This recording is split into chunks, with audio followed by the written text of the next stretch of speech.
Media coverage as the announcement of the lockdowns. Well, we have some new restrictions coming here. Beginning Wednesday in Region 5, 7, and 8, there's going to be no more groups of 10 or less. Nobody knows what regions 5, 7, and 8 are. I know. Kankakee, western suburbs, and Rockford area. They're going to have some new mitigations. But the bottom line is if the numbers keep going up, we will have another statewide lockdown. Maybe the Germans protesting the lockdowns know something about what it's like, particularly for young people, to enter the workforce or attempt to enter the workforce when there's a recession, the COVID-19 recession, the COVID-19/lockdown recession. I would emphasize the latter more than the former. There's a lot of scholarship on this, it turns out. Did you know? I did not know. You consider that for the young people? Initial labor market conditions persistently increase excessive alcohol consumption in a recession, lead to higher obesity and more smoking and drinking in middle age. Turns out that entering workforce into recession has a long tail in terms of negative consequences. College graduates entering the 1980s recession experienced higher incidence of heart attacks in middle age. Following all labor and again, I know this is ceteris paribus here, holding other things constant, but this, you can look at the scholarship yourself. It's interesting. And there's more, so just hold on a second. Following all labor market entrants from these cohorts, one researcher just this year found that starting in their late 30s, unlucky entrants, meaning entering the workforce in a recession, began experiencing a gap in mortality compared to luckier peers that keeps increasing in their 40s, driven by higher rates of heart disease, liver disease, lung cancer, and drug overdoses. Marital patterns of so-called unlucky cohorts are affected from the time they enter the labor market up until middle age, with these cohorts having fewer children, more likely to have experienced divorce, more likely to live on their own. Talk to any divorce attorney right now. And when the town you live in, they're up about 30%. Divorces are. Andrew Oswald is an economist at the University of Warwick. He had a piece, so he did a survey that was reported on back a decade ago. He's considered a pioneer in the field of so-called happiness studies. He argues that no other circumstance produces a larger decline in mental health and well-being than being involuntarily out of work for 6 months or more. It's the worst thing that can happen, he says, equivalent to the death of a spouse.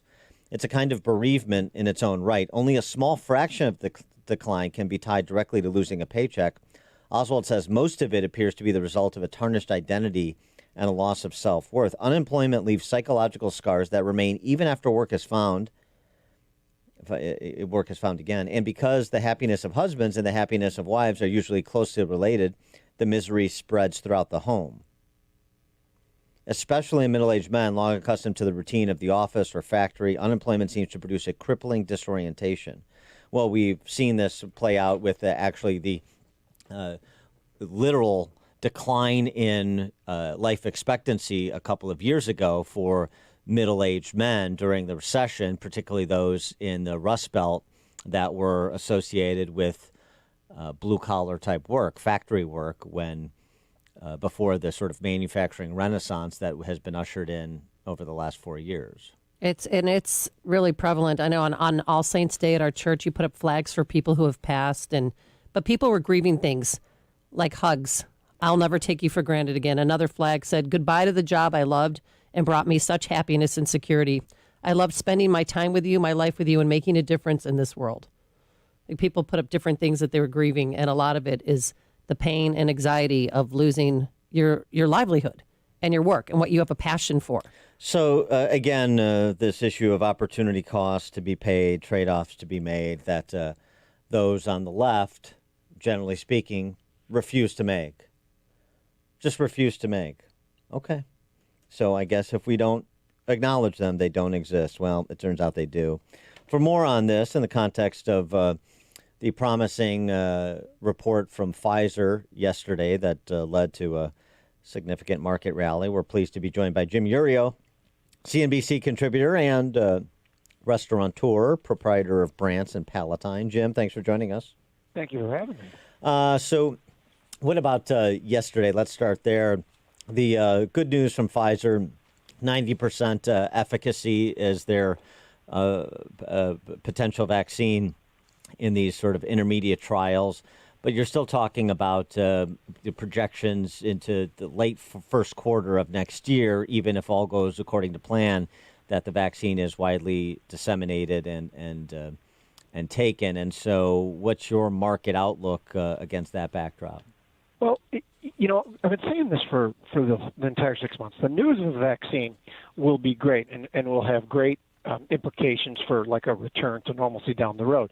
But the news of a therapeutic would have been much better because the vaccine in some ways, actually the same people who we were talking about locking us down just a second ago here have almost more incentive to do that over the next few months because it's just till this vaccine is widely available. So to me, that's a little bit frightening, particularly because the treatment of this has changed so much over the last few months, and it's getting to be something that's less scared of. I don't want an economy that's waiting for a complete return to normalcy. But the interesting thing about the market implications that began yesterday, it actually seemed to begin a little bit before yesterday, which is a little bit concerning to me, was the rotation from the stay-at-home stocks to the broader value stocks. So it was huge. I mean, the Nasdaq got pummeled yesterday where the broader markets were up high.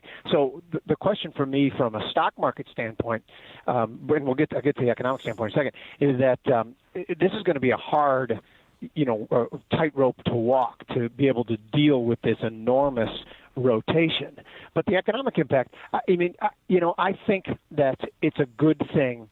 It's all about psychology. You talked about the recession and people leaving a recession, but that's only the half of it. The half of it is that the people I talk to, and I talk to, this is anecdotal, of course, at the restaurant, and that people are genuinely scared. Not a huge percentage of the people, but the people who are scared are very scared, and they're significant. So we have to get to a point where and you said 90% efficacy. If you saw the numbers, I don't know if you read into the internals of the study, it was only 94 out of the 44,000 people that were in the trial contracted COVID. Just 86 of them were in the placebo group and 9 of them were in the vaccine group, which I guess I don't know much about vaccine trials. That sounds okay, but it seems like a small sample size. But if it I know I'm rambling here and I apologize, but if it can create confidence by spring, then confidence is what this country needs right now, whether it's real or not. Does that make any sense? Well, yeah, but if the data holds up, the effectiveness would be on par with childhood vaccines such as smallpox, measles, and chickenpox. Yeah, it's great. I mean, I'm saying if that holds up, that's wonderful. And just in the sample size, I was a little bit shocked by the size of it. But, again, it's fantastic. I don't know if you guys, I don't know, I was talking about it on Twitter, but my 93-year-old mom got COVID a week and a half, 2 weeks ago, at 101 temperature, had coughs for 3 or 4 days, and then took the remdesivir, took the steroid, and was fixed.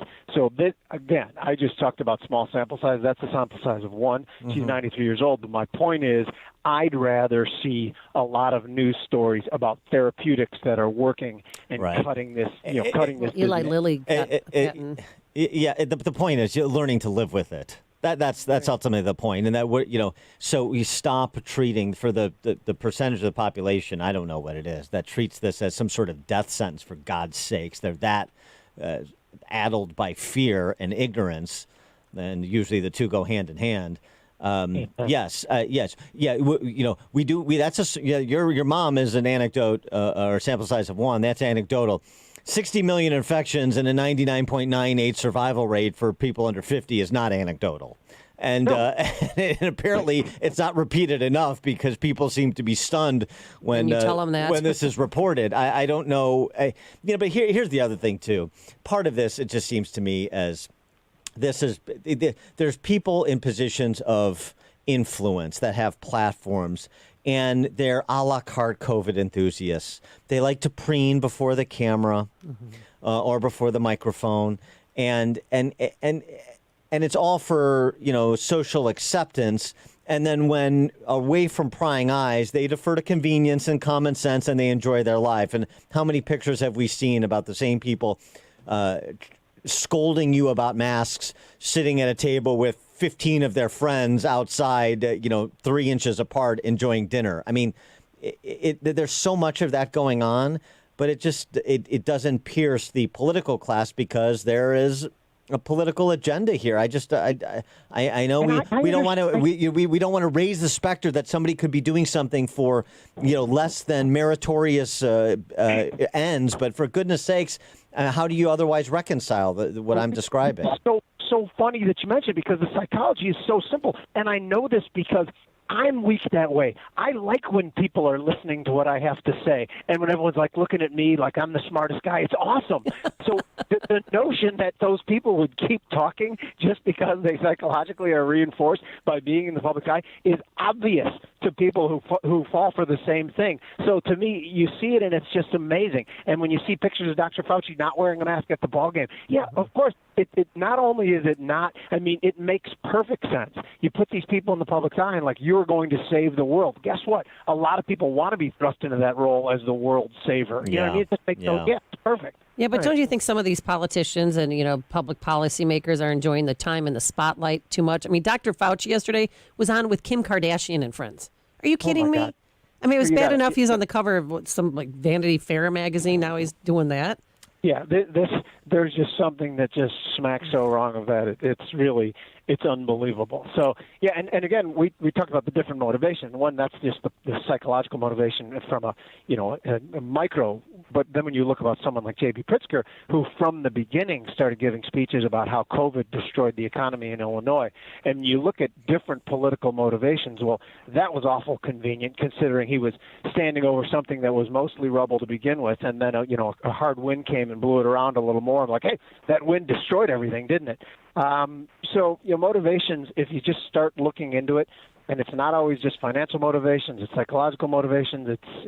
I mean, I'm done with it. Yeah, you're going to see, getting back to some matters financial here, you're going to see, of course, a renewed push whenever the election is finally declared once and for all. You're going to see a renewed push for another round of COVID relief, the $1,200 checks, and so on and so forth. You're going to see, particularly if Biden is the president, you're going to see a push for state and local relief on the order that Nancy Pelosi initially wanted when the negotiations began. And I wonder what you think the implications of that will be, because it seems to me the market right now is sort of saying, oh, good, Joe Biden in the Oval Office, that's sort of somebody from the ruling class. We understand who he is. And then you've got Republicans in control of the Senate, more likely than not. So that means status quo. That means stability. That means good environment for doing business.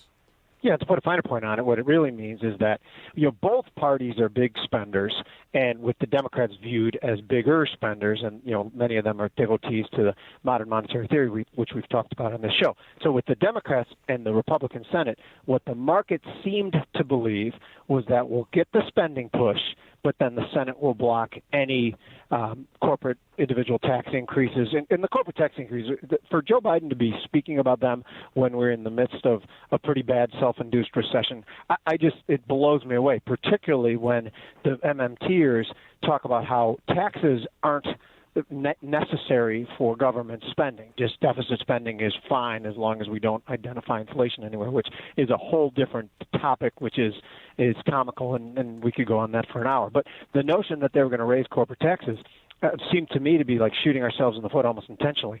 So now that we think we're going to have a Republican Senate that are going to block those taxes, then we get the best of all worlds. All the big spending, which, by the way, the Republicans spend too much too, but the Democrats, their spending initiatives plus not tax increases.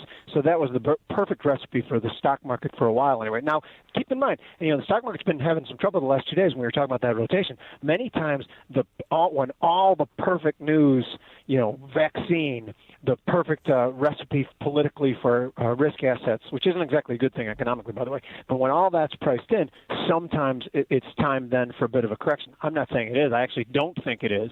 But if the stock market traded a little more poorly today than it does, maybe I'd start to think it could be.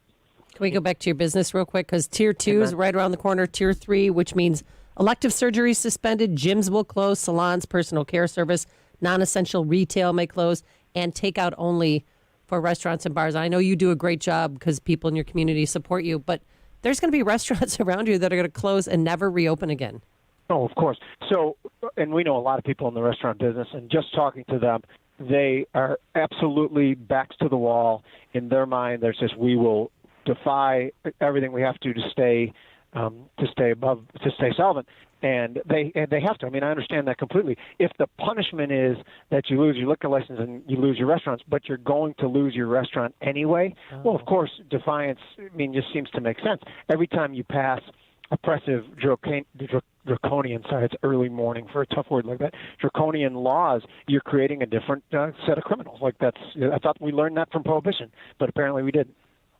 Jim Iuorio, CNBC contributor, proprietor of Brant's in Palatine. Jim, thanks for joining us. Appreciate it. Thank you for having me, guys. Thanks. I'm glad your mom's doing better. And he joined us on our turnkey.pro answer line. This is Chicago's Morning Answer. Your show keeps me alive during the week. There's nobody I'd rather listen to between 5 and 9 in the morning than you guys. On AM 560, The Answer. Signature Bank is Chicago's fastest growing independently owned business bank. It's a bank where relationships still matter. Signature Bank knows your name and your story. I'm Dan Proft, and I know this because Signature Bank is my business bank. I'm Frank Vance, co-owner of Egan Vance Insurance Agency on Chicago's Northwest Side and a customer of Signature Bank. In my line of work, we pride ourselves on being there for our clients when they need it the most, and we recognize when someone does the same for us. As Egan Vance was expanding, we wanted to buy a much sought-after building in the neighborhood. We couldn't waste any time. I called Signature Bank, and that was all it took.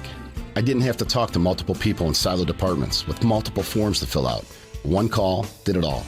As the one who was always looking out for my clients, it was a great change to know that my bank, Signature Bank, was looking out for me. Signature Bank is looking for their next success story. To learn more about turning your business vision into reality, visit signaturebank.bank. Signature Bank, helping local businesses succeed. Member FDIC, Equal Housing Lender.